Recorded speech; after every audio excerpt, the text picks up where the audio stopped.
কখনো বা রাম ঠাকুর সেবা মন্দির, কখনো দুর্গাবাড়ি, আবার কখনো মহকুমা শাসকের অফিসের ক্যান্টিন।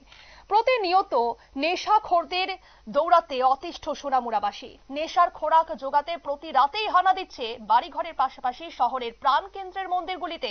এমনকি বাদ পড়ছে না খোদ সোনামুড়া মহকুমার শাসক অফিসের ক্যান্টিনও। অভিযোগ প্রশাসনিক ব্যর্থতার।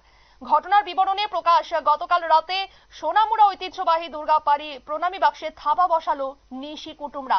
প্রণামী বাক্স ভেঙে নিয়ে যায় সমস্ত অর্থ রাশি। মন্দির কর্তৃপক্ষ জানায় যে প্রতি বছর দীপাবলি অর্থাৎ কালী পুজোর পরে এই প্রণামী বাক্স খোলা হয়, যার থেকে প্রায় ভালো অঙ্কের একটা প্রণামী অর্থ পাওয়া যায় আর সেগুলিকে মন্দিরের উন্নয়ন কাজে ব্যয় করা হয়। কিন্তু হঠাৎই মন্দির কর্তৃপক্ষ এই দুর্গাবাড়িতে আসতেই চুরির ঘটনা প্রত্যক্ষ করে। কি জানাচ্ছেন তারা শোনাবো আপনাদের। দুর্গাবাড়ি, এই দুর্গাবাড়িতে গতকাল আনুমানিক 12টার পরে আমাদের দুর্গাবাড়ির যে প্রণামী বাক্স, এই বাক্সটা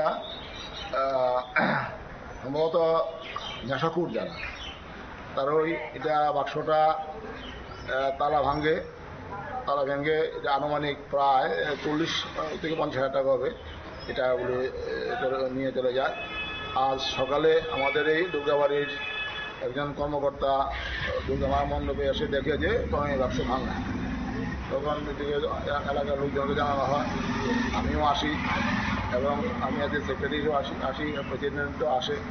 আমরা এই ব্যাপার নিয়ে থানাতে একটা ইনফরমেশন দিই, থানার তারা আসে একটা ইনভেস্টিগেশন করা যায়। তারা করছে বলতে যারা নেশাখোর তারা এগুলি করছে। অনেক কিছুদিন আগে আমাদের দুর্গাবাড়ির উপরে মিষ্টির দোকানও চুরি করে সমস্ত জিনিস নিয়ে যায়। নেশাখোররা এগুলি করছে নেশার টাকা সংগ্রহ করার জন্য, অত্যাধিক নেশা করে এবং তাদের জন্য সমস্ত বেশি আতঙ্ক।